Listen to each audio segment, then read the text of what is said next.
So, hello mga sangkay. Kumusta ka mo nga tanan? So, adi, maluto kita sin chicken curry. Try natin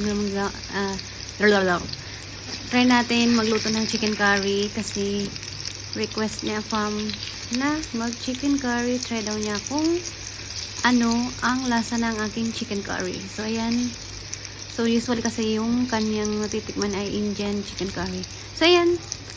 I-stir fry lang natin ating carrots at patatas. Ayan. At atin ang hanguin dahil okay na yan. Half cook na yan, guys. So, ayan. Hanguin na natin. At isusunod natin ating stir fry din ng ating manok. So, ang ating manok ay hita. Hita yung aking karne ng manok. So, yun ang pinili ko. Atin lang yan ipiprito ng mga 10 minutes.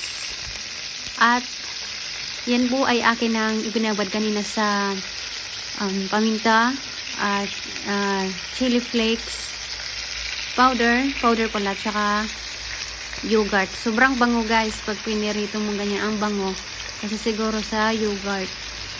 So, papaanuhin lang natin yan side by side. At ayan, ito na ang ating manok. Hindi naman masyadong luto, half cook pa lang yan. So, pinirito ko lang yan ng 10 minutes.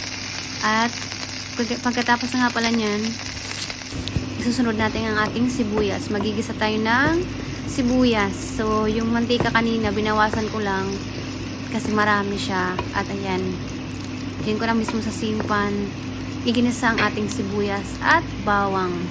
Ayan, ayun na po ang bawang. So, pag golden brown na, pwede na natin ilagay ang ating manok. Apakasimple lang pong lutuin ang chicken curry, guys, pag Filipino style lalo na. Tsaka, hindi po masyadong magastos ang ingredient. At masarap. Gusto ko yung amoy niyan. So, ayan na. Ilalagay na natin ang ating manok. Pabalik na natin dyan sa kawali.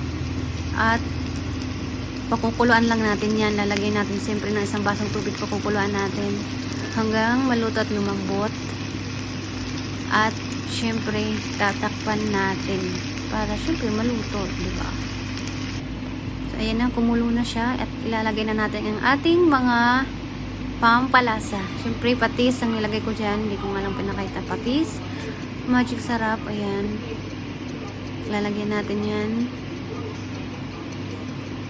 Tapos ang gata, so yung ginamit ko ay organic incan. Dahil wala na po nabibili dito na sariwang gata. So, lahat incan. Pero masarap din po. Minsan nga lang may amoy. Siguro yung bango matatanggal na. So, ayan. Hintayin natin yan kumulo. At ilalagay na natin ang ating chicken curry. Lagay muna natin chicken curry natin. At pakukuluin natin yan hanggang sa maging ano na siya, creamy. So, ayan. At ayan na. Finally, malapit na maluto ang ating chicken at ilalagay na natin ang ating kaninang in-stir fry na patatas at carrots. Ayan. Masarap yan, guys. Ang bango-bango.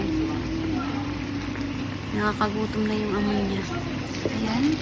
Nagmamantika na po ang ating chicken curry. Pwede na po yan. Pwede lang hanguin para may sabaw pa. Masarap kasi yung sabaw din na chicken curry. Gusto ko yung sabaw niya, yung amoy niya. Ayan, ready to eat na ang ating chicken curry.